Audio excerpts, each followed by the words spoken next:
Good morning, everybody. It is Thursday. No, it's not. It's Tuesday, April 9th, 8:47 a.m. We're not so far into the week yet. Before we get to Thursday, we got to get through that Wednesday. And on Wednesday, we have CPI. So we really got to get through CPI before we get to Thursday. But thank you, everybody, for being here. Good morning. Good morning. Hope everyone's doing well. A lot of stuff to talk about today. Tesla holding up pretty damn nicely, 173.64. Just I'm shocked by how resilient this stock has been in the face of just a bad few weeks for the company from a numbers perspective. Still 173 right now, so pretty amazing for Tesla. Bitcoin inflows yesterday on the ETFs were not that good. Quite frankly, they were horrible. I think there was like about 50, 60 million in inflows in total. There was 300 million in outflows when it comes to selling.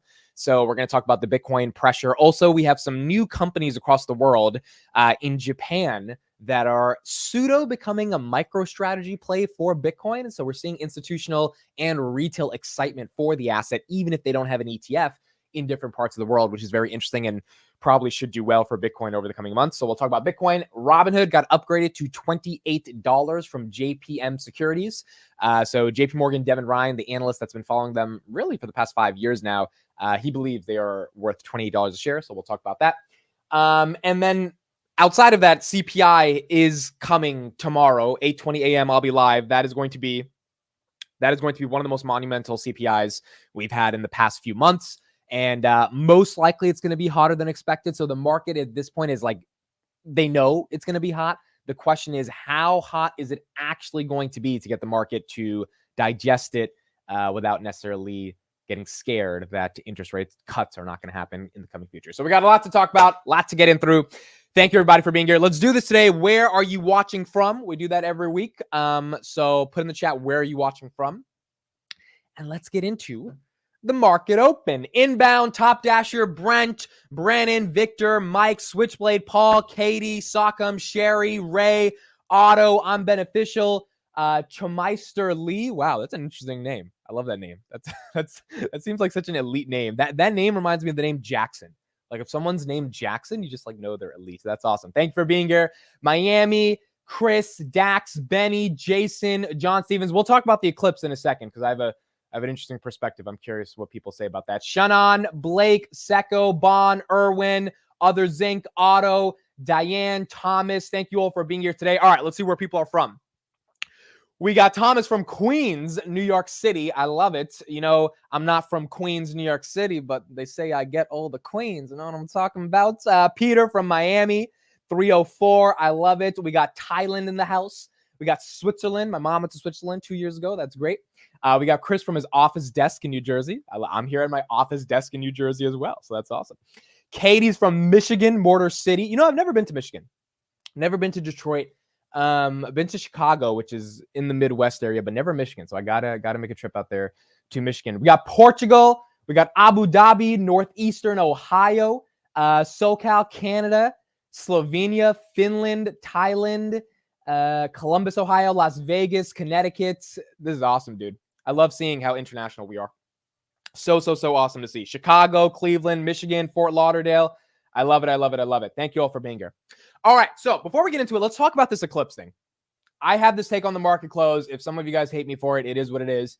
I genuinely, and let me know in the chat what you guys think about this. I genuinely did not care that we had a solar eclipse yesterday. For some reason, I just didn't care. I just didn't care. It wasn't exciting to me. It wasn't interesting. You know, like it was one of those things where it's like, I looked outside for a second and I was like, oh, this is boring. And then I just moved on. Like I went back to work, but the entire internet was so excited about this solar eclipse. And in my head, I'm just like, it's not that interesting. It's just not that exciting. So I don't know if anyone else felt the same, but I didn't care, dude. I did not care.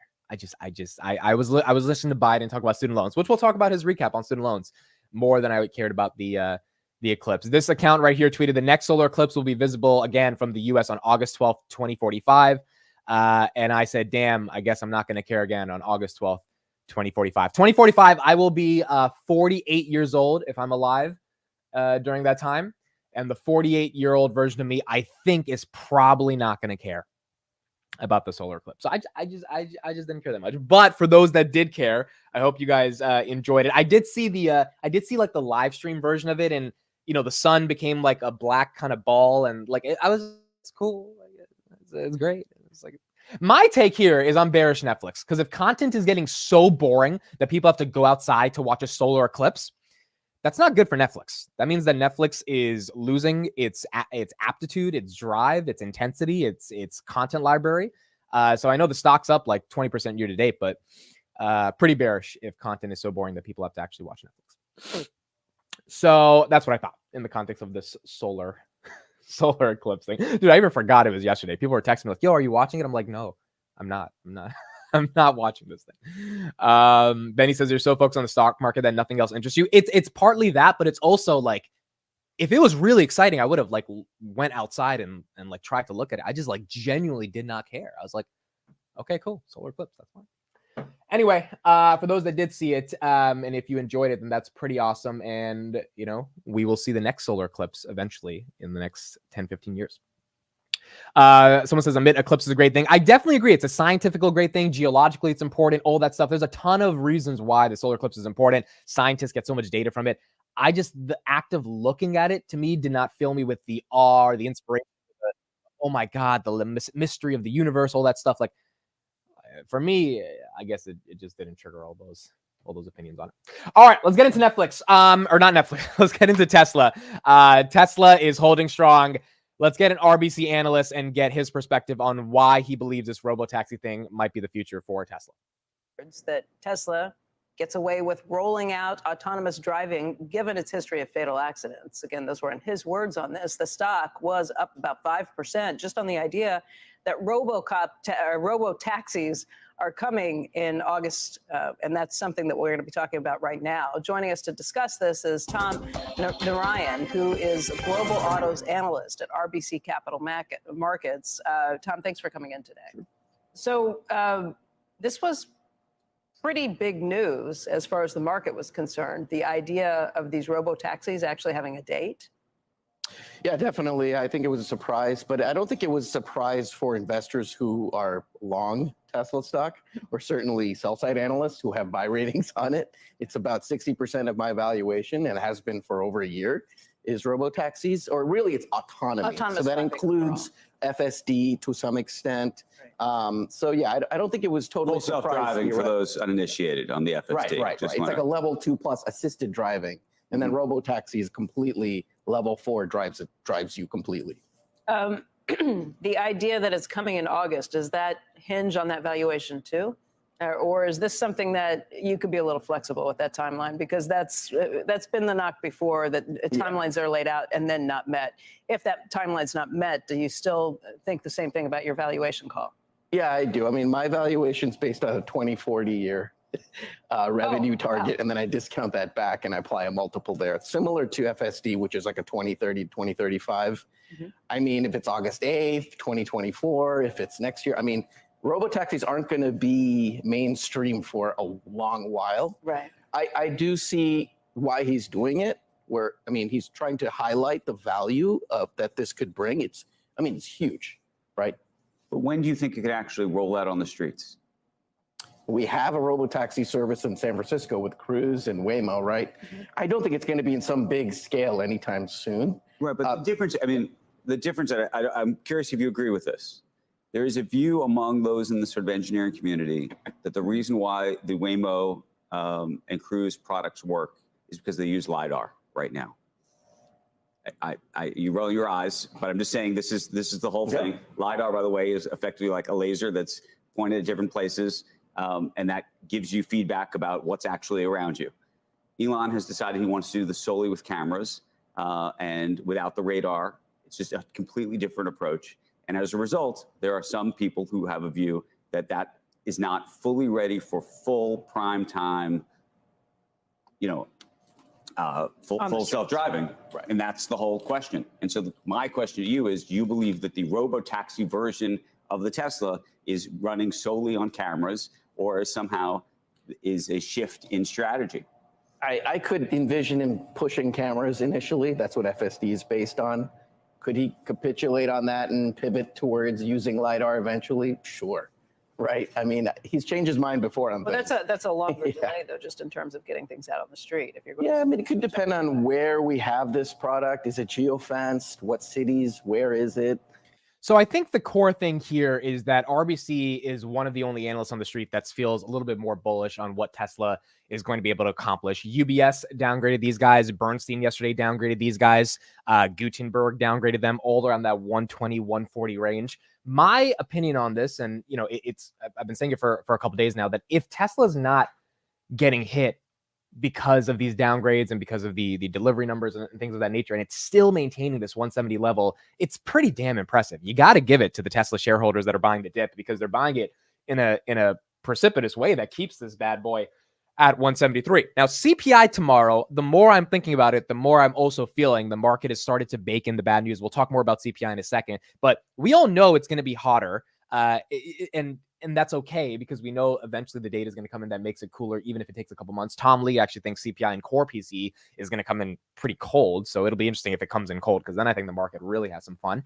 But if that's the case, we know interest rates are going to be where they are. I don't think there's a macro reason Tesla falls, right? Like, the macro reason was the reason they're down 30% year to date. So I don't think you can give an additional sort of macroeconomic spin for why Tesla should fall further, unless the S&P falls. If Tesla's at 173 and the S&P goes from 520 to like 4,080, then yeah, Tesla's going to $100, right? Like, Tesla at this level will fall dramatically if the entire market falls, but then everybody falls. If the market holds up, company individualistic reasons for Tesla to fall, I don't see them as much as we saw over the past couple of weeks, because we got all of those company individualistic reasons and the stock is still holding up.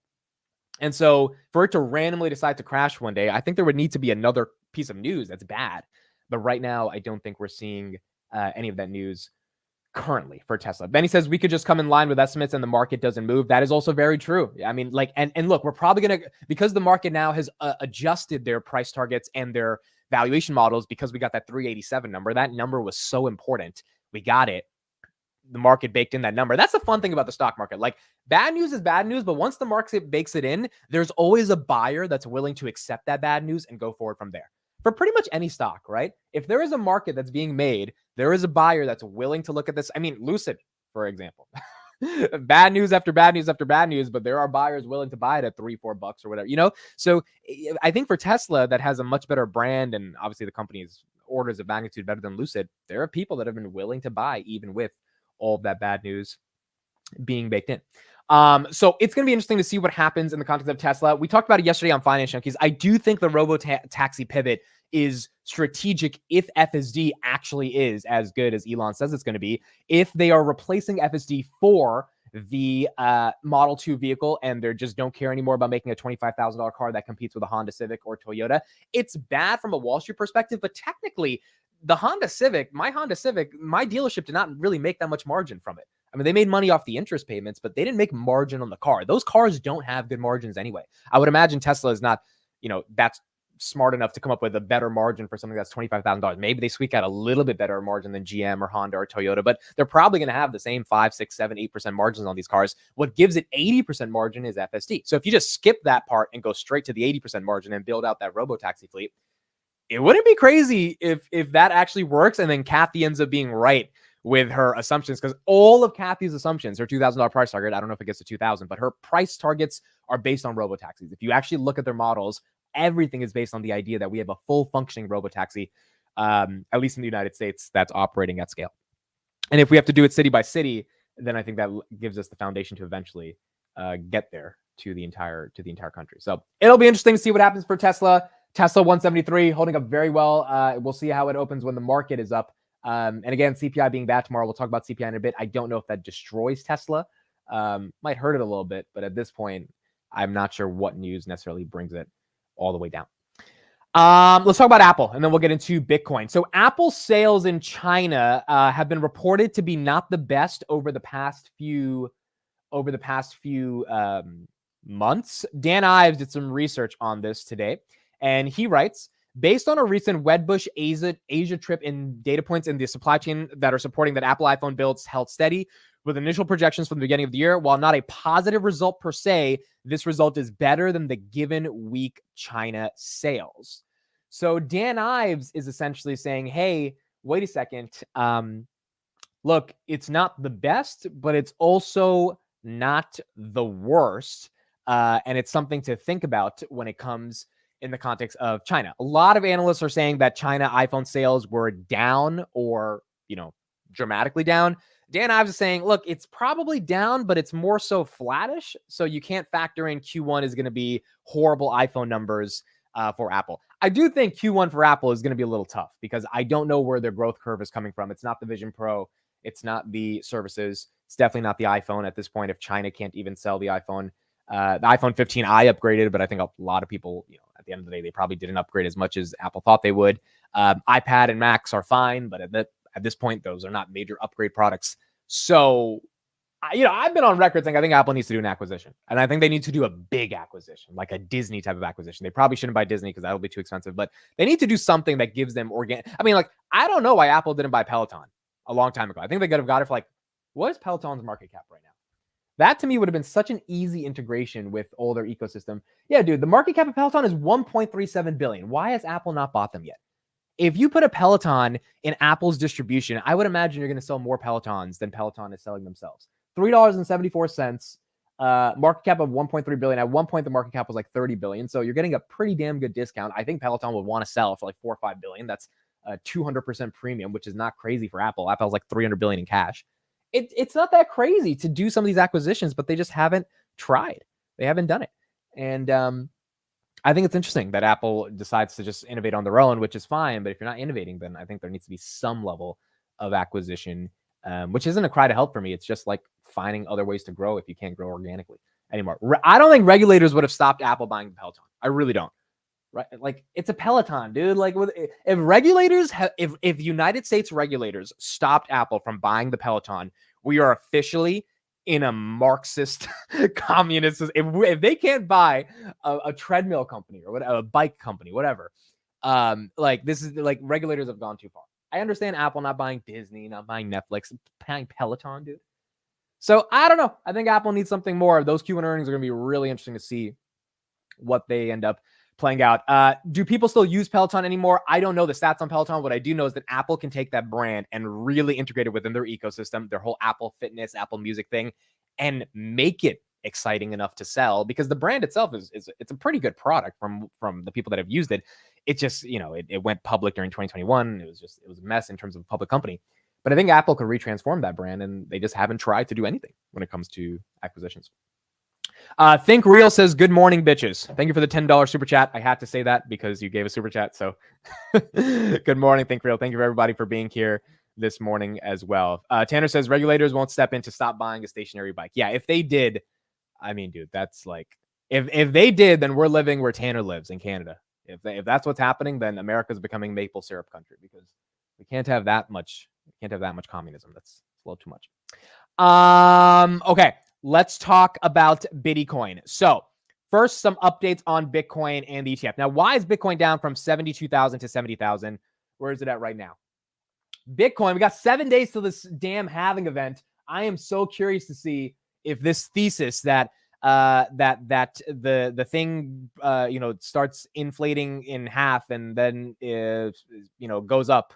That's the thesis. I'm so curious to see if Bitcoin goes higher because of a supply shock based on the lack of supply actually happens. Maybe it doesn't happen immediately, but if it does happen, dude, it's going to be so goated. No one thought the ETFs, I mean, not no one, but a lot of people thought the ETFs were going to fail because when they launched, it was a flop, including me. I was like, oh, sell the news. And then they started taking off. I think the halving event could be the same. This thing could drop right down to 60,000 after the halving event. People sell it off.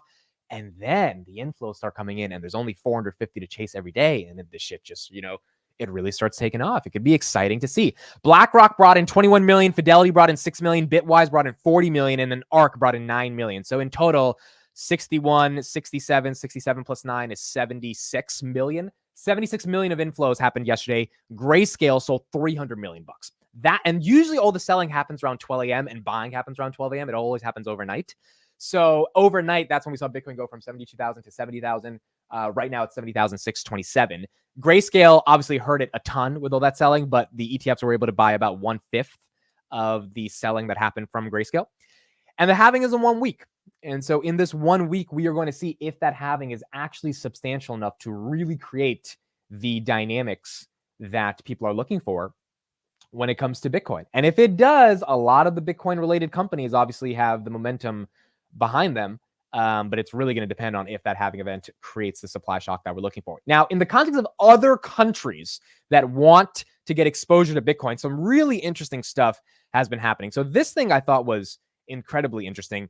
A Japanese firm called Metaplanet.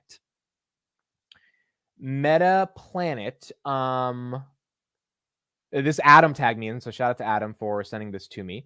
The Japanese firm Metaplanet bought $6.5 million of Bitcoin, mirroring MicroStrategy's strategy. The company shares jumped 90% following the announcement. So Metaplanet, I'm going to look these guys up right now. Metaplanet Japan. These guys are these guys look like they're a wealth advisory firm. Metaplanet Inc. Is that what they do? Yeah, it looks like these guys do wealth advice. No. They're sorry. I'm wrong. They're a hotel industry company. They operate in finance, real estate, Web3, and hotel. Okay, so these guys do everything. It seems like they own some real estate. The point is they're a company that should have nothing to do with Bitcoin. They bought about $7 million of Bitcoin yesterday, and people bought their shares in Japan. So we're seeing companies kind of take the sailor strategy here in the context of what they're doing.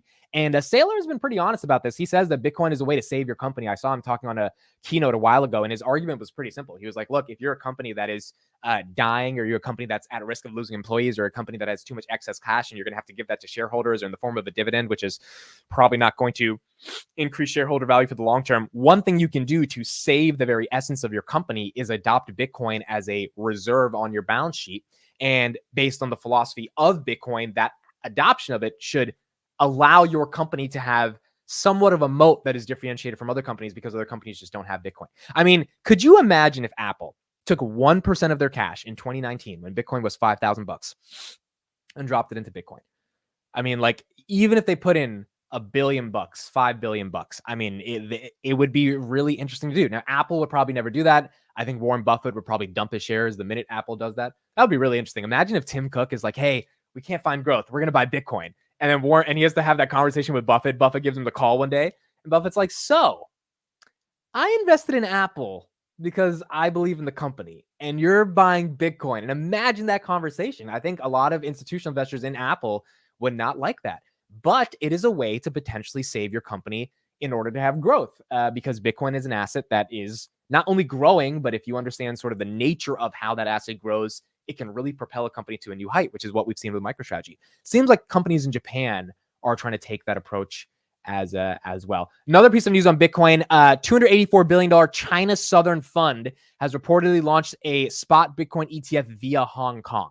The reason they can't launch it in China itself is because China has banned Bitcoin and crypto in general. All the Bitcoin miners in 2021 had to leave China after the government banned it.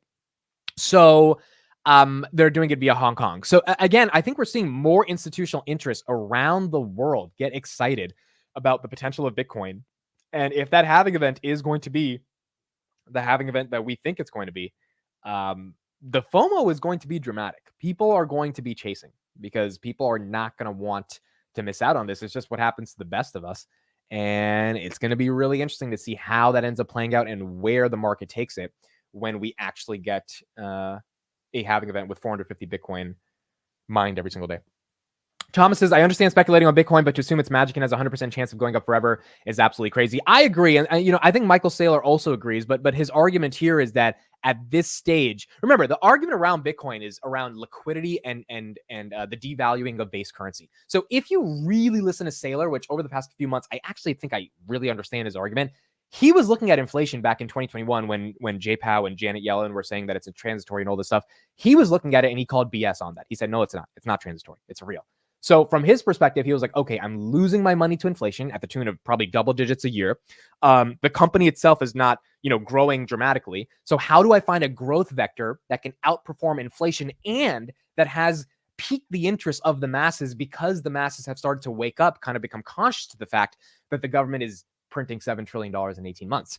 Bitcoin became that asset. So yes, it's not going to go up forever. I mean, gold doesn't go up forever. Gold has been having an amazing past few months, but usually once an asset reaches its peak, it stabilizes, right? Just like Berkshire Hathaway, right? It doesn't go up forever. It's pretty stable, and over the years it goes up, but it's stable. Same thing with the S&P. Once you have that much money under something and people believe in it, then there's not that much volatility. But right now, at 1 trillion, where far majority of the world still believes it's trash, there is an asymmetric opportunity there, or at least that's the argument, that there's an asymmetric opportunity, and that's why he's telling companies to allocate some capital there. Will it still keep going higher? We'll see, but at least that's kind of the thesis behind how Saylor thinks around Bitcoin, at least at this stage of its lifetime.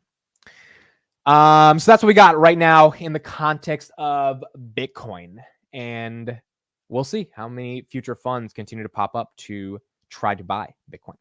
Let's talk about SOFI. So I had a really good spaces last night with my guy, Data Driven Investing on Twitter, also known as Chris.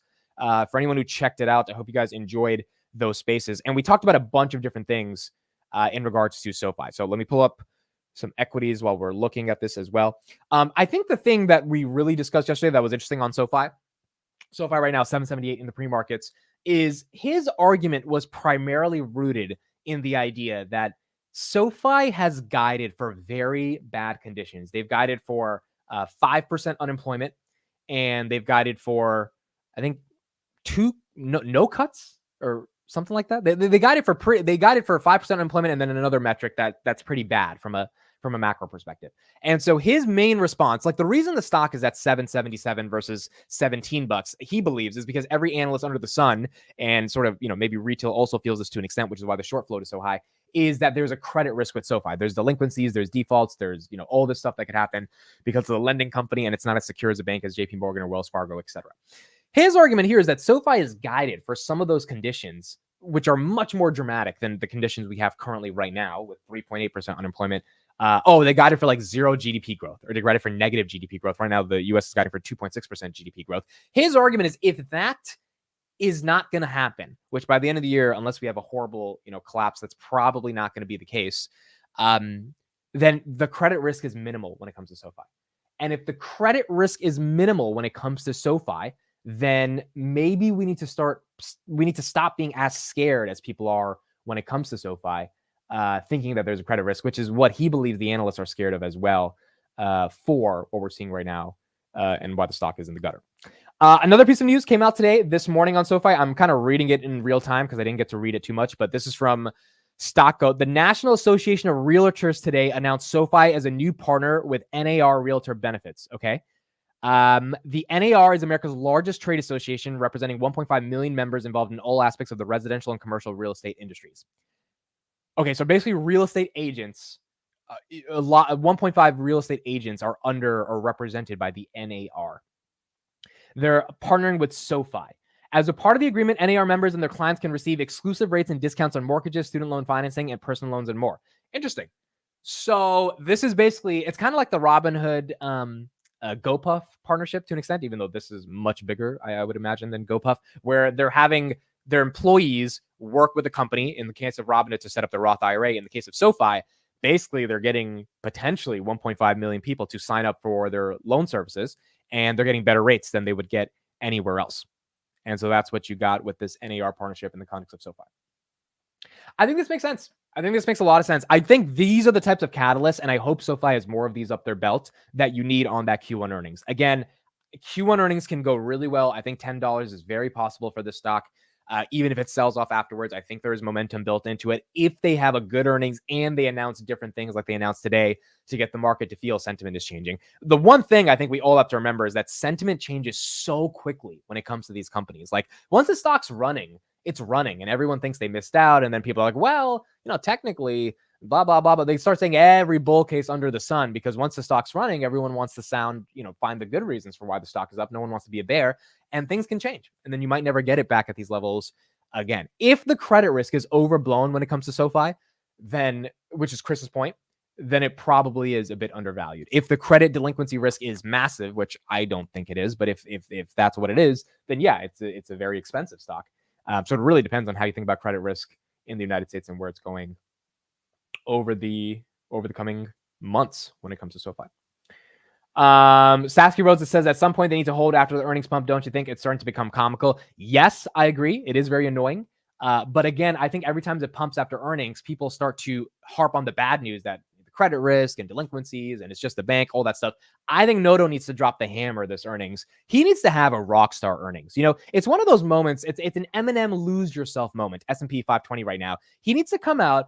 This has been basically 5 quarters in a row where he's pumped after earnings and then he gets dumped. He needs to come and sound so strategic on that earnings call.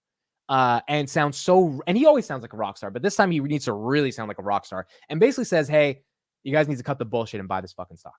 That's what he needs to do. And I think that's what Karp to an extent did on the Q4 earnings call. You know, when he comes out and he says, we have had a bombastic earnings, right? He said, our results speak for themselves. You know, like the way Karp talked in his monologue for those first 5 minutes, he made people scared to not have exposure to Palantir. Very few CEOs know how to do that. And, you know, Karp's lawyers probably hate him every time because he probably wasn't supposed to say some of the stuff he said. You're not supposed to sound too bullish or too bearish, right? Like they have all these different regulations and stuff, but Karp doesn't give a fuck. He just says it. Noto needs to come out and basically say, yo, if you're not buying SoFi, you're a fucking idiot. Now, he can't say that, but he needs to say that in a way that makes you feel that. And if he somehow does that, honestly, dude, sometimes people just buy a stock because the CEO says, hey, you should really buy the stock. I can imagine millions of people bought Palantir the day after the earnings because Karp was just like, yeah, we're fucking crushing it. Like, what are you doing? Like, are you stupid? Like, how are you? Like, basically, it's like, if you don't have Palantir, you're dumb. And people are like, all right, well, if the CEO's that confident, fuck it, I'm going to buy 1,000 shares. I mean, like, I've heard people say this to me, right? They're like, oh, I just bought Palantir because I listened to Karp talk the other day. So Noto needs that effect. You need that rock. Alex Chris does not have that impact, unfortunately. Maybe one day he will. Anthony Noto needs that impact. And if we don't get that impact, the thing's going to sell off because, again, it's sold 23% short. The shorts are basically going to have to make a decision on earnings day. Either before earnings, they're going to cover, or after earnings, they're going to see the results. Let's say pops to $9, and they're going to make a decision right there. They're going to say, hey, this shit does not deserve to pop $9. We're going to double down on the shorts, or we're going to leave our short, just leave it how it is because we know it's going to come down. Or finally, we're going to cover. And if a significant percentage of them don't feel they need to cover after that earnings, then this thing's probably tanking back to $7 because there's just not enough momentum there. And so Noto really needs to put on a performance for this one. Speaking of, you know, having confidence and understanding conviction, here's a post I put up last night. If you guys watch Finance Junkies, someone came on the show. They put in $20,000 into Robinhood $20 call options expiring 2025. In November, and that stake is worth 200,000 now. So they've 10x'd on that. They're up 1,000%. And the question was, do they hold or do they keep it going? And I think it's an interesting question to ask the chat. If you were up 10x on a position, let's say you're up 10x on Robinhood, 20,000 to 200,000. He took out his initial cost, so he has 180,000 left. Would you sell or would you keep it going? Now, the reason I think this question is so unique is because Robinhood in particular, they got upgraded by JPM this morning to $28. We all know what's happening with Robinhood. We all kind of know, you know, where this puck is going. And so it's an interesting dilemma because if you're up 1,000x, one could argue you should take some damn profits, but you also see the potential for this thing to really crush. And there are moments in the market where you bet really cheap and you can have a 20, 30x on your hands. What would you do at that moment? Even if you think Robin is getting to $25, do you still believe that if you're up 10x on a position at this point, it's just worth taking the profits and capturing the win? That prompted me to ask this question yesterday on Twitter because my advice to the guy. So I asked him a question on the stream. I said, hey, do you know what Robinhood's net interest income was last quarter? And he said no. And I said, okay, in my opinion, if you don't know every last detail about something you're holding, so in the tweet, I put excess of 100%, but in his case, it was excess of 1,000%. If you don't have every single detail, maybe you need to think about at least taking some off the table, even if it's just selling half. Because in my opinion, having a 10x on an option that is decaying with theta requires having so much conviction because you're up 10x, like you won. The whole point of an option is to have alpha. You got the alpha. Most people in their life will never see a 10x. You got a 10x. So to still hold at that moment, to really keep it going, especially if it's an option where it will be decaying with theta and it's not just an individual stock, which, you know, theoretically could recover if something bad happens.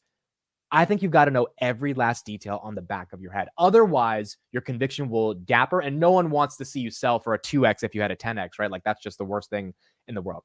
So to me, to not take profits, you need to understand the investment so well that you can answer the most basic questions like growth rate, moat, upcoming catalysts, etc., and the intricate questions like basically knowing the 10K inside and out, or at least an understanding of their financials so deeply that you can say things, because you understand the company so well. As soon as you hear the question, you know what the answer is because you know that that question and that answer implicates your ability to actually hold the position long term. So my question here is do you think that's going overboard? If you are up 100% or 10x on a stock, do you really need to know every last detail about it?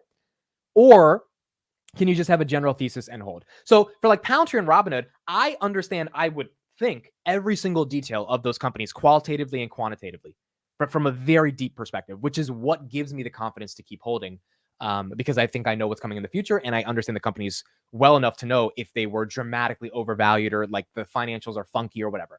But if you don't know anything and you're just magically up 10x, you got to really ask yourself, hey, should I just take this money because I don't really care enough about this position to keep knowing more? Or should I leave it and let it run just off the hope that it's going to run? And you might be right. It might just run up and you're oblivious to the actual facts because that's how the stock ends up turning out. But maintaining that conviction in the short term, I think, is very hard if you don't know everything about the company. Adam says, amid having me on, I'm also 10x on it. Adam, we got to get you on, dude. We got to get you on. So we got to get you on. We got to make a plan. Let me know when you're free this week. I'll send you the link and let's just have you on for 20 minutes at the end of the show and just talk about everything that's been going on. Basically, it'll be the lunch date me and Adam had, but on the stream. So what are you guys saying here? What are you guys saying? You're saying hold it. You're guys saying sell half. I also think that's reasonable. If you're up 10x, selling half is not crazy. Even if you think the company's still going to perform. Look, if I was up 10x on Robinhood options, I probably still would hold because I know what's happening with the company. That's just how it is. But after their first Q1 earnings and the next pump, if those earnings are really good, I'd probably take some off the table. I did sell some Robinhood options after their last, pump and maybe sold a little bit too early on those. But I would only hold it if I knew every last detail of the company. You really got to know every last fucking detail, dude. Otherwise, it's hard. It's very hard. Okay, Tanner says, did you see Kathy would sell Nubank Coin Adyen and buy TDoc in her fintech fund?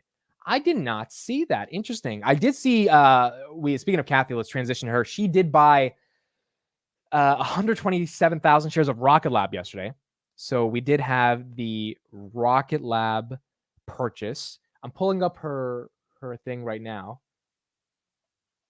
Okay, here we go. So here's Arcaf. Let me pull this up. This is interesting. When is the interview? Dude, there's no interview with Kathy. People are thinking, okay, so people kept texting me that. They're like, hey, when is the interview with Kathy? There is no interview with Kathy. Everyone was like, oh, you asked her for an interview and she said yes, and then she followed you on Twitter.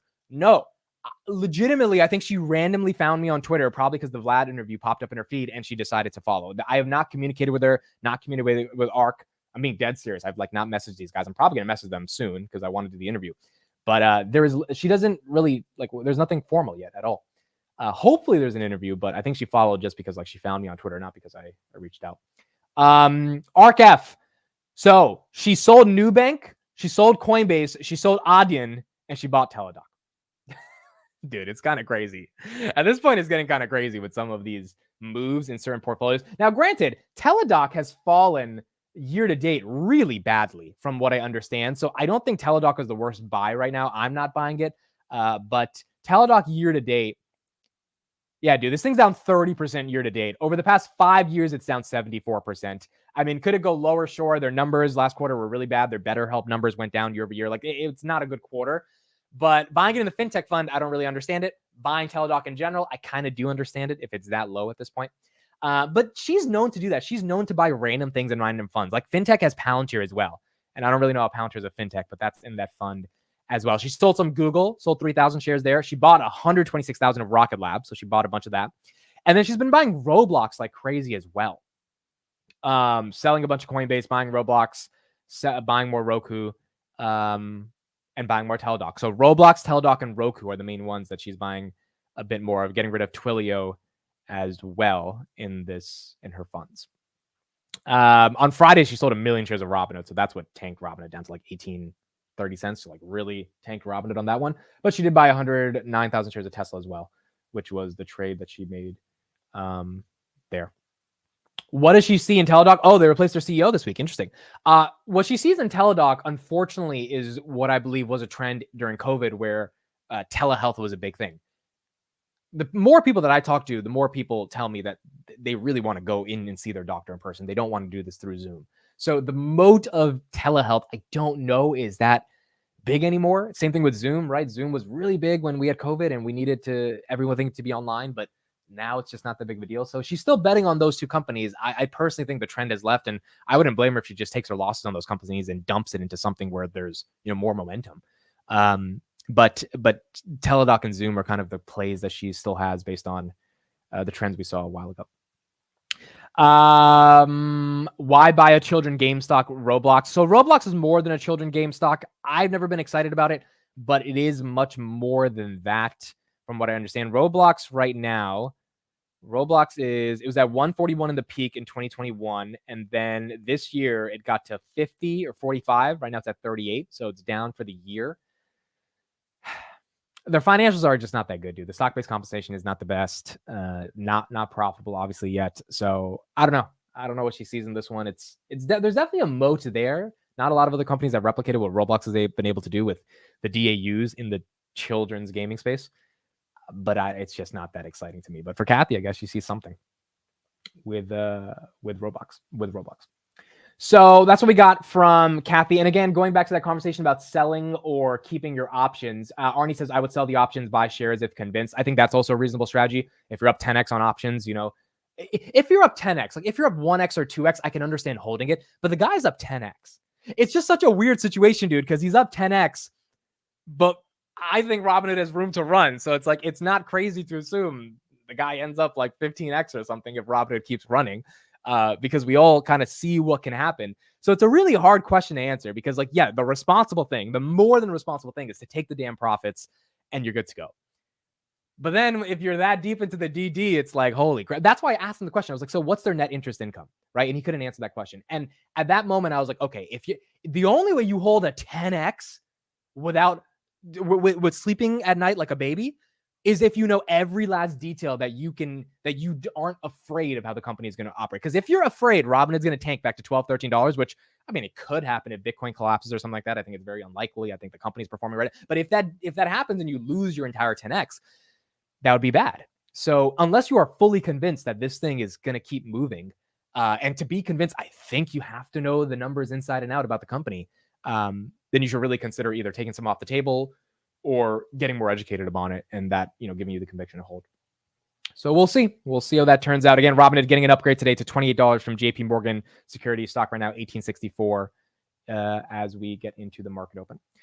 All right, here we go. We got 10 seconds. Once again, it is Tuesday, April 9th, 9:30 a.m. The stock market is once again open.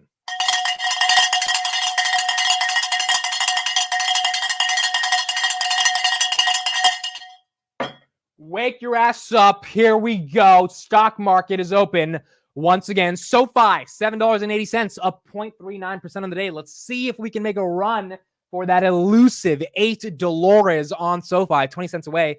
Let's see if it happens. Palantir, 23.05. We'll talk about CPI expectations in just a bit. Meta, 5.22. S&P, look at that, dude. Neil Kashkari said that the Fed might not cut rates on Thursday. When he said that, the S&P fell from 520, the levels we were at right now, to 513. S&P is back. S&P is back, at least today. We'll see what happens with CPI tomorrow. Market has bought up that dip. So thanks to Neil Kashkari for giving that dip on the S&P. Robinhood, 1865, up 0.48% on the day. GM, 4460. Tesla, opening flat on the day, 172.88. Now it turns green, 173. Again, Tesla, amazing price action here at that 173 level right now. Enphase 116, Palo Alto Networks 271, PayPal 6680. We got to get to that $70 range on PayPal. I think it's fighting to get to 68. It hasn't seen 68, but it's hit 67 a few weeks ago. Trying to see, or not a few weeks ago, last week. Now 67.07. Now we got to see if we can get back to $67 and then make a run for 69 and then eventually 70. I think Q1 probably does it. A really good CPI will do it tomorrow. A bad CPI probably gets us back down to 64 or 63. Unity, 26.56. Let's go to the Mag 7 today. Wow, green across the board. When's the last time we saw that? Green across the board on Mag 7. Apple's up, Microsoft's up, Meta's up, Google's up, Amazon. Google's about to hit 160. For those that held during the Google hating white people controversy of 2023 or 2024, you did well, dude. Like Gemini and the controversy really tanked these mother effers down to 131, and they recovered phenomenally. So right here at 158, if you held Google for the long term, you are doing pretty damn well. Amazon 186, $1 away from its all-time high. Nvidia 871 and Tesla 173. Markets buying up these stocks before what is assumed to be crappy CPI reading. So it seems like the market maybe is baking in that the CPI is not going to be that crappy. And or if it's going to be crappy, we're going to swallow the CPI being crappy and just keep going forward from there, because it's weird that these stocks are up before what seems to be a bad CPI report that might be coming tomorrow. CleanSpark up about 1%, Coinbase down 1.3%, Robinhood 1870, Marathon 1807, IREN up 2.59%. The Bitcoin stock's not getting any love today, and that's primarily because Bitcoin went down. The reason Robinhood's up is because they got an upgrade today by JPM, so that's why they're a big green. But every other Bitcoin stock seems to be red because Bitcoin fell from 72 to 70 last night. And so we probably need to get back to that 72 level to see these crypto companies turn a bit more green. Marathon is up a little bit and CleanSpark's up a little bit. Riot is down, Cypher's down, MicroStrategy down about 3.77% today. Bitcoin 70,941 on the day. DXYZ is down 20%. All right. That's kind of what we thought was going to happen. DXYZ, it's halted. DXYZ, we've been talking about it on this channel for the past couple of days. If you got in, speaking of 10Xs, this thing was $8 on March 8th. It went up to 150 yesterday or something, 105, basically up a 10X. It's down 20% this morning. The reason it's down 20% this morning is because a lot of investors realize, holy crap, why are we having exposure to something that has SpaceX and OpenAI as a part of its fund where we don't even know anything about, the exposure that it has to SpaceX and OpenAI, and the thing's up 10X in a month, people are going to take some profit. So I'll be interested to see if this recovers or if this keeps going to the downside. If it got halted within 4 minutes of the market opening, that means there was a lot of sell side pressure, which means it's probably going to go red in just a little bit. But it'll be interesting to see how that one plays out. Again, that's why yesterday, if you chase this thing, it's just not a pretty thing to do. You can chase it in the beginning, but when you chase it when it gets near the top, and no one really knows when it's the top, that's why chasing itself is like not a strategic thing to do. If you chase at the top, then you might be seeing a bit of a downside here today when it comes down. I'm Beneficial said, we know everything about the exposure. It's just trading at a 10X premium to the holdings. Okay. So, I mean, even that's not like the best reason to hold it, right? If it's trading at 10X a premium to the holdings, especially because they're private companies. That's, it's always an icky thing when it's private companies. You just don't know. You don't have that much information as if they're public companies. And so if it's trading at a premium, that's also not the best thing for an ETF. SOFI 784. Look at SOFI up about 1% on the day. Not bad at all for SOFI. Let's see if SOFI can make a run again to that $8. If SOFI can make a run to $8 before earnings, that's going to be really exciting. That's going to be really, really exciting for SOFI. But they gotta really. I mean, that would signal to me that the sentiment is changing a little bit more. But they have to actually show that they can maintain that $8 as well. Nvidia is red. Nvidia got hit. Nvidia down 1%, 866. Where's the semis? Are all the semis getting hit? No, it's just Nvidia, Intel, SMCI, and AMD. Look at that.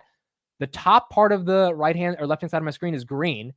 Wow, that's so interesting. Why is Nvidia, AMD, and SMCI getting destroyed? And Broadcom, ASML, the other guys are all green. ARM, why is ARM green and Nvidia's down? That's so interesting. I guess the market's just like, look, we had enough of SMCI, AMD, and Nvidia. You guys are up 70% year to date, so we're going to take some profits. Maybe that's what's happening. I don't think there's a sector sort of rotation thing that's happening between those into different companies in the sector, but they are all down. I think Elon signaled the top for Nvidia. Are you referring to Elon basically saying that they have more H100s than any other company on the planet? I think he said him and Meta are the only companies that have the most H1s. I mean, I think that's bullish. I don't know if that's a top signal. I think that's kind of bullish, dude. Especially if robo-taxis become real, the amount of compute you need for FSD is going to be, I would imagine, orders of magnitude higher than what they have right now. So, Elon in the interview yesterday said he's done with getting the compute. Yeah, probably done for now. But if FSDs become mainstream, which, I mean, we'll see if that happens. If they actually become mainstream, he's going to need more, dude.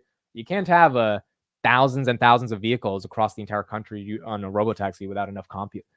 So, maybe he's going to need more. But in the short term, yes, maybe he did call a little bit of a top, given he ordered so many of those GPUs. Okay, so all the crypto companies just went red. Robinhood went red. MicroStrategy went red.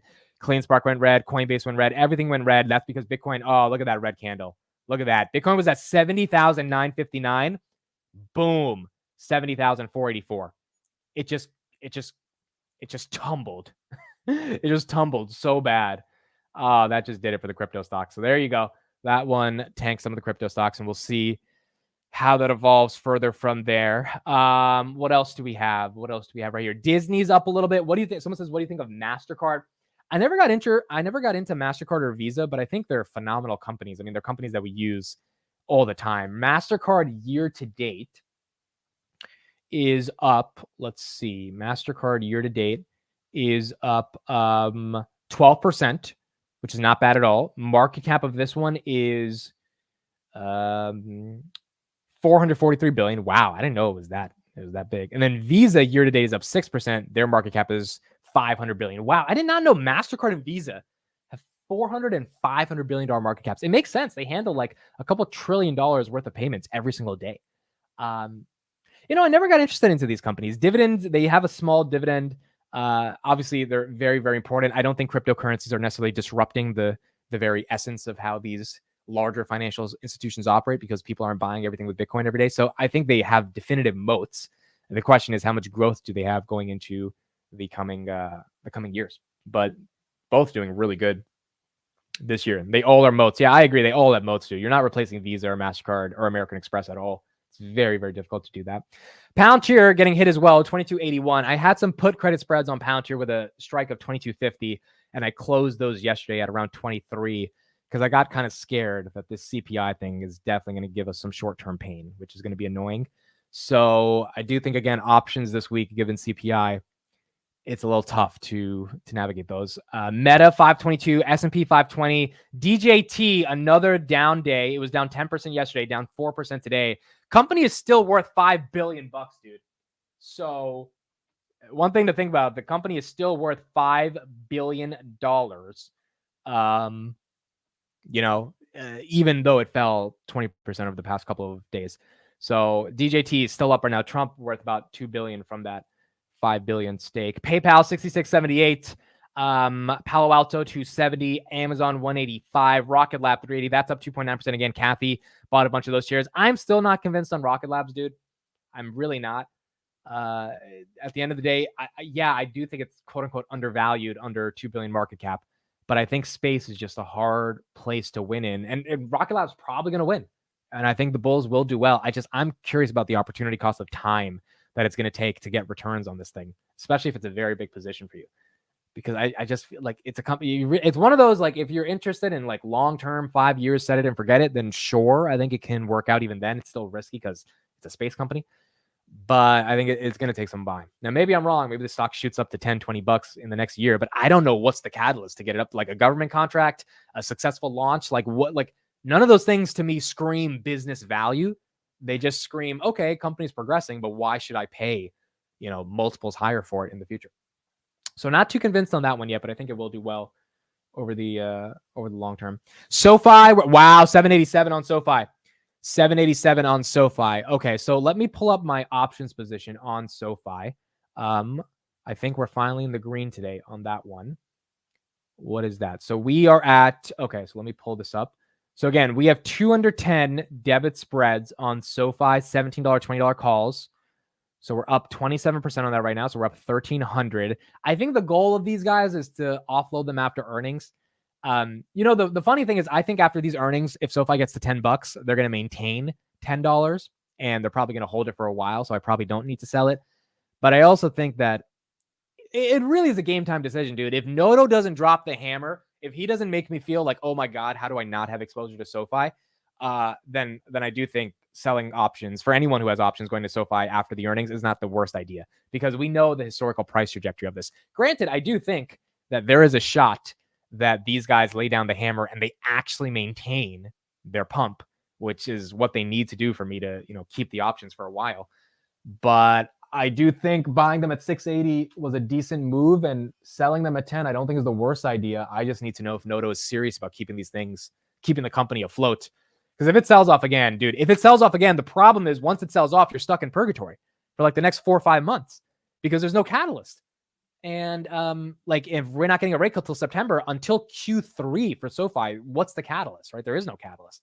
So if you don't sell after earnings, you really have to hope that the company maintains their pump, because if not, it's gonna be stuck in a while. What was the Google news? Okay, let's go to Google. I am sorry I didn't even mention the Google news. I put that in the title and I forgot to even mention it. Okay, so the Google news is that Google is coming for NVIDIA to an extent. And the reason for that is because these guys are trying to make their own chips again. Now, we know they've been working on their own chips, but Google announces custom ARM-based chips following similar efforts at rivals Amazon and Microsoft.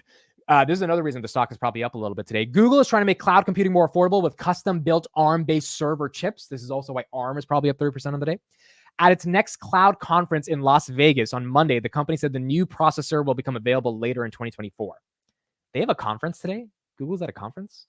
Okay, I did not know they had a conference today, or yesterday on Monday. The company plans to run YouTube ad workloads on the Axiom ARM chips once they're available, as customers such as Snapchat are interested. Oh, they had a conference today, right here.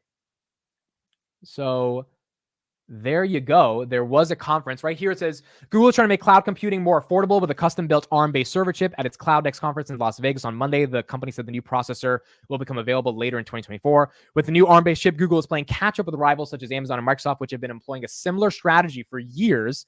The tech giants are saying, can you guys still hear me?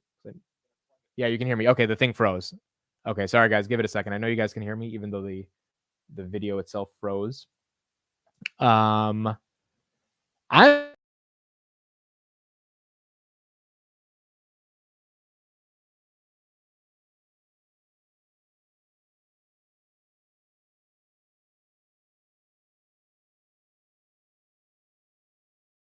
Okay, dude, I'm surprised. I'm surprised how much my Mac is freezing up. I should be back. I should be good to go.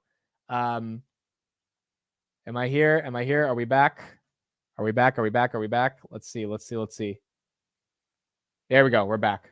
Okay, cool. Dude, I'm surprised how much my MacBook has been freezing on stream. It's really weird. I bought this sucker for $2,500 for that to not happen. So I'm actually curious why this thing has been doing that. It happened like 3 times over the past week. Is it muted? No, it's not muted. It's good. It's good. It's so weird, dude. It's the latest MacBook. It's the latest Mac. It's so weird. It's so weird. I don't have a lot of tabs on this running. I was very weird why that's been happening. But yeah, anyway, sorry about that. The Google news is interesting because, again, if they're going to be able to compete and build their own customary chips, they don't have to keep buying chips from NVIDIA, which is very important because obviously these GPUs are going to be important in the long term. Okay, it should be back. Everything should be good. I'm looking at my screen. It should be back, and we should be good to go. Yeah, I just got it in December, dude. It's not Wi-Fi. This is not cutting for Wi-Fi. It's cutting because I think there's too much workload on the RAM. It's like freezing randomly. Again, right here, potential porting applications to ARM machines has made sense for organizations while seeking to reduce spending on cloud computing because of economic worries. ARM filed to go public. They also said that Amazon was going to be using their chips, and now it seems like Google is getting on there to handle YouTube ad workloads, which Snapchat would also be interested in. Well, so definitely bullish for Google. But yeah, sorry about that, guys. I don't know. It's very weird why it's being like that in the context of the MacBook. How much RAM? I think it's like 8 gigs of RAM. I think it might be 16 gigs. But it's weird. I don't know why it's being like that. It's the brand new MacBook Pro. You know what I need to do? Maybe what I didn't do, which maybe I need to turn off my computer overnight. I usually tend to do it, but I think last night I left it on sleep mode. And I heard that if you don't if you don't actually close your computer overnight, it can like, if you start operating on it at a high level when it's waking up from sleep mode, it can be like not as good as it should be. So maybe that's one of the reasons it's not the best. 8 is really bad. Dude, I feel like there's more. Hold on. MacBook RAM. I feel like it's more than 800. Did I pay $2,500 for 8 gigabytes of RAM? Because that's not that's not good, dude. I needed to upgrade that if I did that. I'll check later how much I paid, but I do think it's hopefully more than 8 gigs of RAM. That would be bad. It can't be 8 gigs for 20. Yeah, it can't be. It has to be at least 16. It has to be 16 or 32 for all I know. It's the Nigerian prince at work. That's hilarious. Are you on Streamlabs? I found it quite heavy on system resources. I'm on StreamYard. StreamYard has always been good. Streamlab has kind of sucked when I used it. But still, I would imagine this thing to not be as bad as it's been over the past couple of days. Anyway, that's the update on Google, and that's why Google is up right now. Where's Google currently? Google at 158. Wow, up 1.5%. Palantir back to 23. Not bad. Palantir having some momentum. MicroStrategy down 5% on the day. IWM 206, a little bit of breakout. AMD 170. That one was green. It was red for the day. CleanSpark getting hammered. 15.25. If CleanSpark goes below 15, that's going to be ugly. Again, it was at 24 last week. SoFi holding 784. Robinhood 1843. That's down. Roblox up a little bit on the day, and then again Google 158.53 up right now. Not bad, dude. Not bad. We're seeing some momentum. SoFi continuing to maintain the pump at 784 right now. Dude, I don't even watch this on my computer, dude. I don't engage in those. I watch Back to the Future. I'm like, you know what it is? I went on a website yesterday and I watched Back to the Future, right? Or on Saturday. That's probably what did it. It's probably it's my punishment for using an illegal website. You know, someone commented under the stream yesterday. They were like, "Hey, how are you watching illegal movies if you're a content creator? Don't you want people to like pay for your content and stuff?" And I'm like, dude, that's a good point. I get it, but I'm not paying for Back to the Future. I'm just like, I'm not paying for that shit, dude. That movie's like 40 years old or whatever. So like, I get it, but I'm also just not paying for that shit. So I think in general, most people will just not pay. Will just not pay for it. Hopefully that wasn't that. Dude, imagine I watched Back to the Future on this computer and now my computer is a time machine and I can actually go back to the future from my could you imagine, dude? That would be kind of cool. I would go back to 2013 and what I'm 15 years old, and I would tell my dumb ass to go buy some Bitcoin somehow, some way. I would be like, just buy it. Take whatever money you have. You have probably like $200 to your name. Buy some damn Bitcoin. Just buy some freaking Bitcoin. I would do that. I would do that.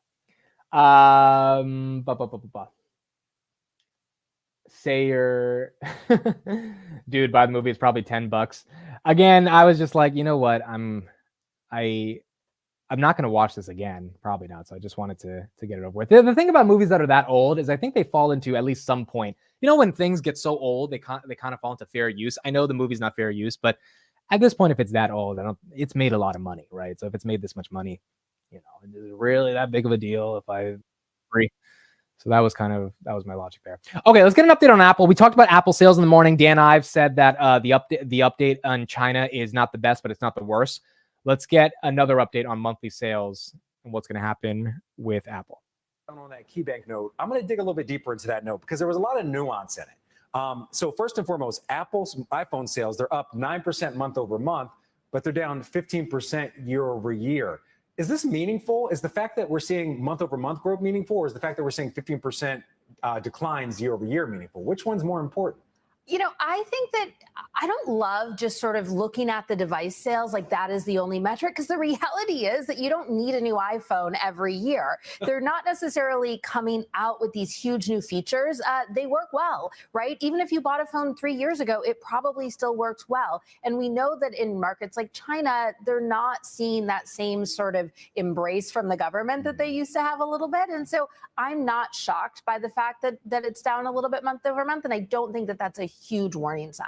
All right, can I take you back, a little bit of a throwback to FANG? We talk about Magnificent Seven all the time now. So 3 FANG stocks hitting, 52-week highs. We just hit on them. But there's one that you don't like, Netflix. I'm not saying you don't like it, but you're not as bullish on it as everybody else. You don't have that same confidence in their business. Why is that? I'm curious to hear this take because I've never been bullish on Netflix either. Here's the thing. I actually think they're doing a great job with their business in that, they're profitable, right? They are a streamer making money. That is not something we are used to seeing. The problem is that most streamers don't actually have to be in the business of streaming. The Disney Pluses of the world can lose a ton of money. The Apple TV Pluses can lose a ton of money because they're not the only one. And so the thing that scares me a little bit about Netflix is that's their only business. And right now they don't have as many hit shows as we've gotten used to seeing.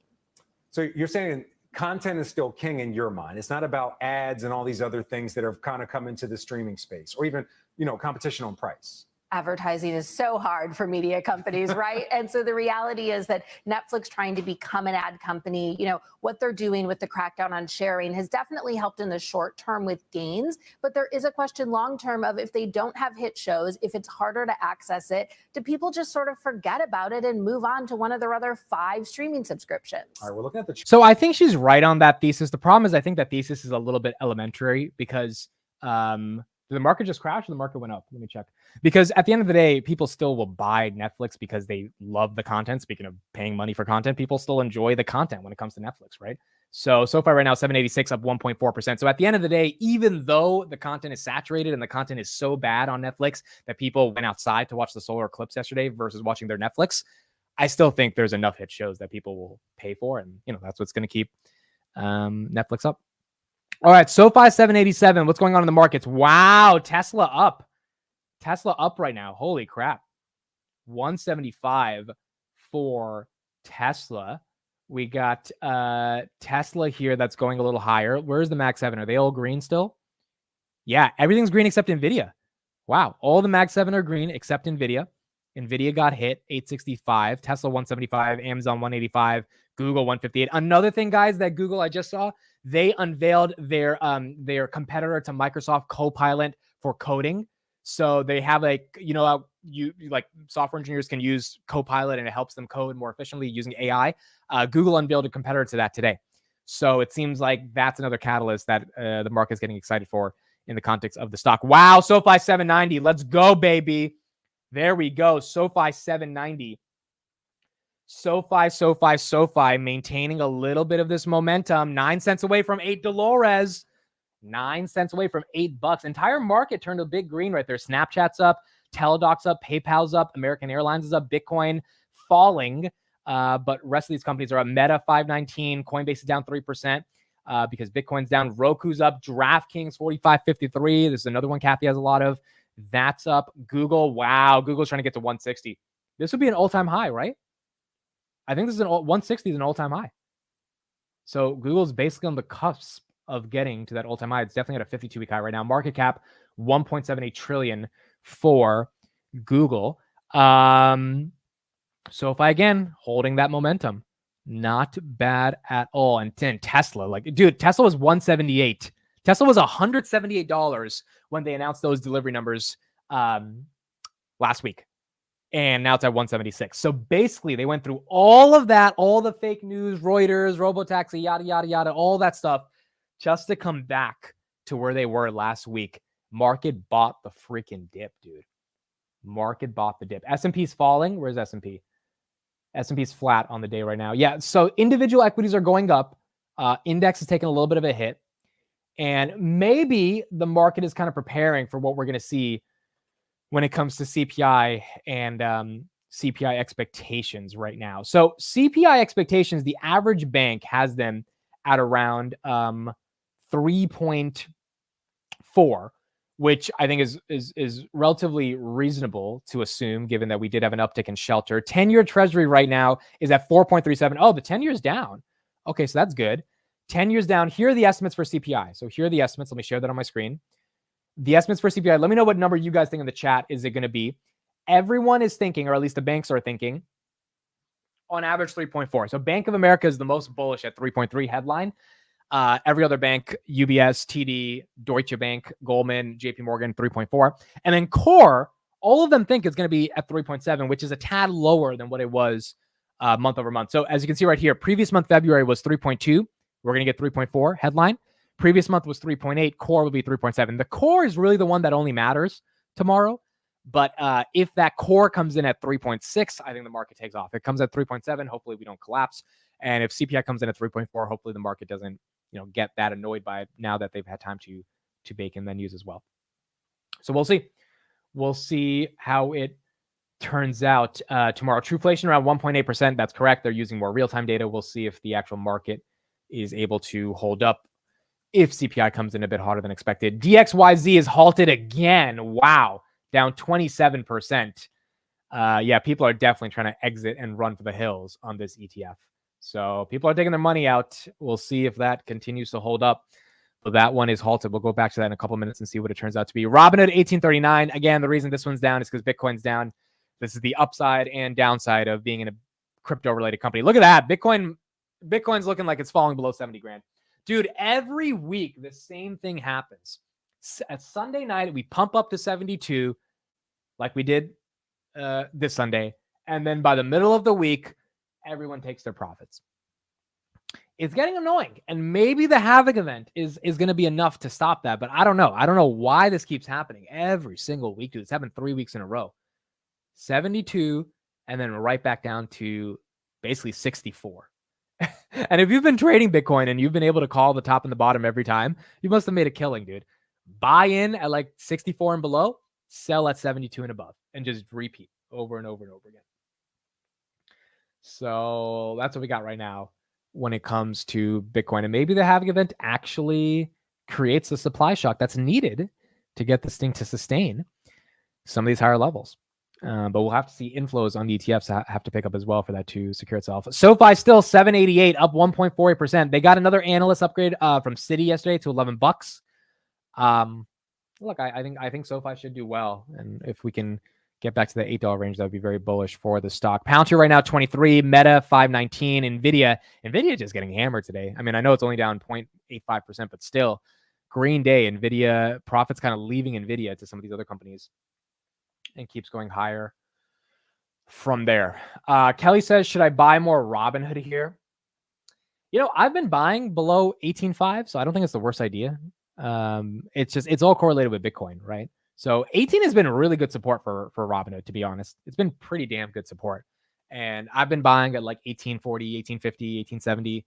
I think I got some shares at 1852 on the overnight trading a couple of days ago. Yeah, I mean, look, could it fall below 18 on a crappy CPI report? Yes. So that's one thing I would be cautious of. If we get a hot CPI, then this sucker is probably going below 18. If the CPI is that bad, if it's like an S CPI, maybe 18 serves as good support, which it has been for the past couple of days now. But a bad CPI, it could fall. And then if Bitcoin collapses, if Bitcoin goes to like 64,000 again, which it's done for the past 2 weeks, and CPI is hot, then I could definitely see this thing going below 18, 100%. But I think that dip would be eaten up pretty quickly. Just a question of if it actually gets down to those levels. Seems like NVIDIA needs to test 860. Yep, I agree. NVIDIA is trying to test 860 as well right now. The other thing about the Bitcoin is we're seeing ETFs across the entire world start to get more excited about it. I listened to a BlackRock manager yesterday on Pomp's channel. He was talking about how they started getting into Bitcoin. And I forgot to mention. How did I forget to mention that this morning? Let me take off Weeble for the screen. I need to say this to everyone's face. I need to stare at the camera and say this. I went to the gym yesterday, and I was at the sauna yesterday. I did a good 500 calories of running on the treadmill. I just need to have an intimate moment with the chat and say that. So you guys know that your boy is getting back to shape. And when I was in the sauna for 25 minutes, I was listening to this BlackRock dude talk to Pomp about how they got into Bitcoin. And basically his thesis was, we didn't get into Bitcoin just to make money. We got into Bitcoin because all of our clients wanted so much exposure to this asset, and we could not give them exposure because obviously there was no ETF. So we realized the only way we could give them exposure is if we launched IBIT. And the success of IBIT has done, phenomenally well with $10 billion in assets. Right now, down 2.8% on the day. But that's the reason they got into it. Destiny is opened up back for trading, down 27% on the day. This one definitely got dumped as soon as the market opened. But that was the thesis for Bitcoin. And so if Bitcoin further goes down, you would imagine that more ETFs want to get in at better prices across the entire world, and they follow the kind of BlackRock wealth management system. But in their respective countries, it's not that easy to just launch an ETF, right? In the United States, it took years to get that done. So we got to see if that ends up happening. Treadmill in the sauna? No, dude. No, it's just a sauna where I did the treadmill in the, I did the regular treadmill. So on the live stream yesterday, I said I don't like running anymore. Like I hate running. Yesterday I did run for about 45 minutes. I took like a 4-minute walks in between 2 miles. So I did 2 miles, took a 4-minute walk, did 2 miles, 5.6 speed. If you guys know me from October, when I was really into my gym life, I was doing 10.5 speed, and I was doing 1,000 calories burned within like 55 minutes. Like I was just like on a different level. And then over the coming months, I don't know what happened. Someone said yesterday in the chat, you got older, but I just started to hate cardio. And yesterday I had to tell myself, SOFI 791, do I really hate cardio, or is that a bullshit excuse? And I got on the treadmill, and I think I'm liking cardio again. Not at the level where I can probably do 1,000 calories in an hour. I think I'm gonna have to work my way up to that. But I ran, and I had my music on, and I didn't hate every second of it like I did a month ago when I went to the gym. And it was okay. And then after that, I went to the sauna. Arnie says, how do you listen to things in the sauna? You just have to have your headphones, and it's going to get really sweaty. But yeah, you just sit there and put your headphones on. SOFI 791 made him like cardio again. Yeah, maybe I need to keep running to keep SOFI stock up. Look at that, 793, 794. Dude, let's get this sucker to $8, man. Come on.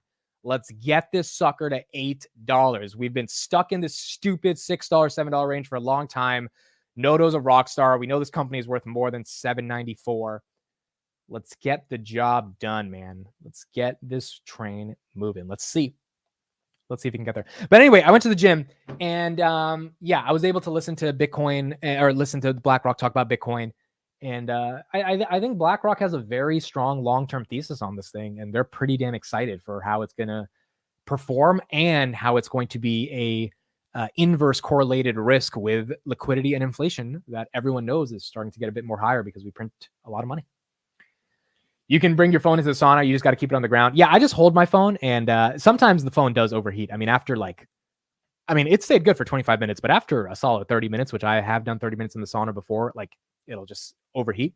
But if you just hold your phone or like put it in like your sweater or something, and it's not literally on the ground or on the bench where, the bench is obviously very hot, you can keep your phone in the sauna. The sauna is very good for you. The amount of studies I've seen that if you do a sauna 3 to 4 times a week, you can save yourself from like a heart attack as you get older. It's a really good thing. And it helps you sweat. So it's about resiliency though when you're in the sauna, because when you're in there after 5 minutes, you're going to want to leave, right? You're going to really want to get out there because it's just like, obviously like it's hot and you're sweaty and all this stuff. But if you learn to love it, then it more so feels like you're kind of fighting against the mind that's telling you to leave. And then when you're in there and you realize you're just doing so good for your body and you just keep it going, it ends up being really good for you over the next coming years when you keep doing the sauna. So that is why I currently do the sauna. And I need to get back to it, dude. I haven't been in the sauna for like 2 months just because life's been crazy for the past 2 months, dude. I haven't been in the gym. Maybe it's a bullshit excuse, but I haven't been in the gym because life's actually been crazy. Like it's really hard to work out when you're like prepping for a Vlad interview. You know what I mean? It was really hard to work out when you got to go to the Robinhood Gold event randomly because they invite you and you're like, oh shit, like I'm nervous for this event, right? You got to do that. It's hard to work out when you're going to New Orleans at your friend's bachelor party. Now that one is not a work-related excuse for that one, but still, like it's hard to work out when you're fucking eating out with everybody every day. So now I think for the next coming months, I don't have any excuses. I'm good to go, not going anywhere. And I can really get back to my health before the summer, which is important because I don't want to be fat in July and June. I want to be able to take off my shirt, have a nice pseudo 6-pack in the summer. Oh wow, we got a new partnership with SOFI. The digital personal finance company announced a multi-year partnership with number 4 world-ranked professional golfer and reigning in the U.S. Okay, so we just got a new SOFI partnership. That might be another reason why SOFI is up. News. Can you send me the link to this? I don't see this on their website. I don't see this on their website. Multi-year partnership with a number 4 world-ranked professional golfer. Interesting. Interesting. A golfer. Who is this? I don't see it on their website yet. Let me type in SoFi golfer. Let's see. Oh, I got it. I just got it right now. I hit the business. Okay, I got it. Let me pull it up. See, this is what I'm talking about. This is what Noto needs to do. Noto needs to start dropping. They have the National Association of Realtors yesterday, and today they have a new sponsorship. This is what they need to do. Who is this guy? Wyndham Clark. Okay, I don't know who the hell that is, but Wyndham Clark is now repping SoFi. The partnership between him and the 3-time PGA Tour winner comes ahead of Clark's first appearance at the Masters tournament. SoFi is excited to welcome Wyndham Clark as the newest member of Team SoFi. His competitive grit and devotion to playing big is an embodiment of our shared values and commitment to helping people achieve financial independence and realize their ambitions. That's a quote by Noto. Golf has entered into a new era with exciting technological advances, including TGL presented by SoFi and more people playing, engaging with, and watching the game ever than before. Partnering with Wyndham Clark, a generational talent that has outperformed legends of the game, is a great way to bring our brand to life and connect with like-minded sports audiences in unique ways. Okay, I don't know who this guy is, but if he pumps the stock, then I'm happy for it. So please, Wyndham Clark, win the golf PGA thingy-majiggy, and please pump this damn stock because we need the stock to go higher. So looks like it's a good partnership. I mean, I hope they didn't overpay too much for it, but they're partnering with people in the golf era. That's where they think their audience is at. And they're making some moves, and maybe that is helping the stock gain some momentum right now. That's $7.91. Granted, SoFi is trying to appeal to a bit more of a wealthier audience, and people who watch golf for some reason tend to be more wealthy than other people. Maybe, if I get that wealthy one day, I'll start watching golf, but I've never been interested in golf. I've never been interested in playing golf. I went to Top Golf once. I was really bored because it's just not, I'm not a golf guy, but maybe if I become like a multimillionaire, golf starts to pique my interest. But if SoFi is going after those people and those people are watching golf, then maybe this partnership actually goes well. And we'll see what happens. They also partnered with NBA player Jason Tatum. Yup, they also partnered with him as well a couple of weeks ago. All right, cool. Not bad. So that's what we got on the market, folks. We got SoFi 793, Robinhood 1847, Google 159. Google just doing an amazing job. Robinhood recovering a little bit from the fall to 1830. IWM 205, IBIT at $40. Destiny Tech now down 24%. This ETF, S&P 518, and then you got Palantir here at $23.05 on the day. All right. That's it. Let's do word of the day, and then I will get you guys out of here tonight. Word of the day. Oh my God, dude. I can't do these words anymore. I can't do these. I don't know what's going on, dude. I don't know why dictionary.com hates me. Even yesterday, they gave me a basic word and I couldn't say it. All right. I'm gonna attempt this one. I'm gonna attempt it. Don't make fun of me though. I'm gonna attempt it. Did I say golf wrong? You guys are making fun of how I said golf? Well, how did I say it? Golf, not golf. Oh, I was saying golf, not golf. I don't know what to tell you guys, dude. This is just how I talk. I don't know what to tell you guys. It's wow, everyone's saying I said golf. Did I really? I gotta listen back to it. Did I really not say golf? I said golf.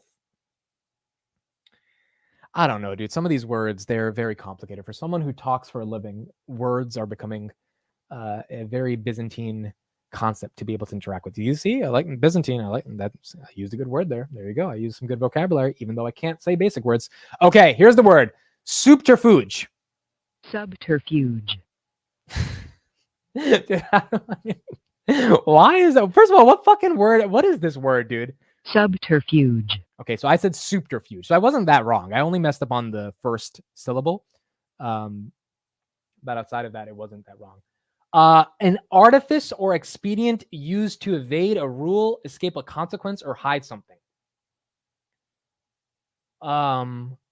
His elaborate subterfuge involved creating a fake. Wait, how am I saying it right? Hold on. Subterfuge. Damn, I said it wrong again after I heard it. Subterfuge. Okay. His elaborate subterfuge involved creating a fake identity to gain access to the exclusive event. Their subterfuge of leaving a decoy package fooled the thieves and protected the valuable merchandise. An artifice or expedient used to evade a rule, escape a consequence, hide. So basically, you're trying to hide something with subterfuge. Subterfuge. Dude, what do you mean? I have no idea how you messed that up. Are you honestly telling me you guys looked at that word and thought subterfuge versus subterfuge? Why is this so complicated? The fuge part is like, it's hard to roll off the tongue. Subterfuge. Subterfuge. Subterfuge. Subterfuge. Subterfuge comes from the late Latin word subterfugium, which is similar to the Latin word subterfugere, meaning to evade. Okay, I'm never going to forget this word. I'll say that right now. I'm never going to forget this word. Subterfuge. Did you guys know this word? Don't tell me you guys knew this word. No one in the chat knew this word. There's no way in hell. No one, I can guarantee out of 940 people here, maybe 5 people knew this word. I'm pretty sure a majority of you did not know this word. There's no way you knew this. Arnie said he knew the word. Okay, Arnie's smart, so Arnie can know this word. But there's no way everybody here knew this word. Victor knew this word. All right, I guess the whole fucking chat's just smarter than me. I guess the whole fucking chat is smarter than me if they knew subterfuge or subterfuge, whatever the fuck it is. Everyone knows this word, dude. Merv knew this word. John knew this word. It's a pretty common word. How is subterfuge a common word, dude? How is subterfuge a common word? Kelly did not know it, dude. Kelly's lying. Kelly's just saying that shit to fuck with me. Kelly did not know it. Tanner knew the word. Open Skies knew the word. No, dude, are you guys actually fucking with me, or did you legitimately know this word? I studied Latin too, dude. I studied Latin for 2 years, 7th and 8th grade. I studied Latin, and Ms. Geronda, great teacher. If she's watching, she was an amazing teacher. Loved her. Loved Latin. It was a great time. But I did not know subterfuge. Okay? I did not know that word. Everyone knew this word, dude. Tanner knew the word. Real baby Pluto knew the word. Dude, I feel like some of you guys are lying, dude. There's no way you guys knew subterfuge. There's no fucking way you guys knew this shit. I'm not calling it subterfuge. I don't care. I'm calling it subterfuge. This is my world. This is my world. This is my world, and I live in my world. I'm calling it subterfuge. Just like I'm calling plethora, not plethora. I'm calling it subterfuge. That's it. That's it. I've made a decision, dude. I've made a decision. My decision is that when it comes to these words of the day, I need to stand up for what I believe in. And if I believe the word sounds a certain way, then I'm just going to call it the way I see it. Okay. Literally call it the way I see it. It looks like fucking subterfuge right now. It does not look like subterfuge. And I think that's going to make me a more confident and eloquent individual by believing in what I believe in at the end of the day, which is that I know how to say words better than dictionary.com. Okay. Dictionary.com is probably a propaganda machine created by the elite that are trying to control the way we think and the way we should enunciate and conceptualize meanings of vocabulary. And I'm just not going to put up with that shit, dude. America's already becoming a fucking communist country. Like, I'm not putting up with that. I'm not putting up with that here. I'm not doing it. I'm just not doing it. So it's Gulf, it's subterfuge, and it's plethora. All right. That's it. That's it. That's it. And this is the confidence you need to chase your dreams. All right. This is the confidence you need to actually chase your dreams. So getting a soup sandwich for lunch now. Now I want soup for lunch, dude. Now I want soup for lunch. And I actually want soup for lunch. That was great. But I'm on 1 meal a day. So if I drink that soup, that's the only meal I have for a day. All right. That's it. Philip says, mate, you're going to be a flat earth guy. Yeah. The hard thing for the flat earthers yesterday was seeing that solar eclipse. Kind of hard to believe flat earth if that solar eclipse was there. Cause Why Not says chasing your dreams equals mispronouncing words. To an extent, dude, the philosophy of chasing your dreams requires mispronouncing certain words so that you can have further confidence in yourself. Subscribe, guys, as Kelly says in the chat. All right. Thank you, everybody, for being here. I'll be back 3:45 p.m. We'll see what happens with the market. Right now, market's not too crazy. Bitcoin has fallen to that low $70,000 range. SoFi $7.93. PayPal 4 cents away from $67. And Palantir here still in the $23 range. We'll see in a couple hours what happens in the coming hours for the market. Wow, Tesla, last thing to say, Tesla's at 179. Holy crap, dude. Holy freaking crap. Tesla just defying odds right now. Shout out to Tesla and Elon Musk. 178.70. It's basically where it's at when it fell last week on those delivery numbers. So the dip was eaten up, went all the way to 160, now at 178. Not bad. Not bad at all for Tesla. All right. Thank you, everybody. Have a subterfuging freaking good day. Have a plethora of good memories today. And I will see you in 5 hours at 3:45. Hopefully you all have some soup today. All right. Bye. Have a good one. Bye, guys.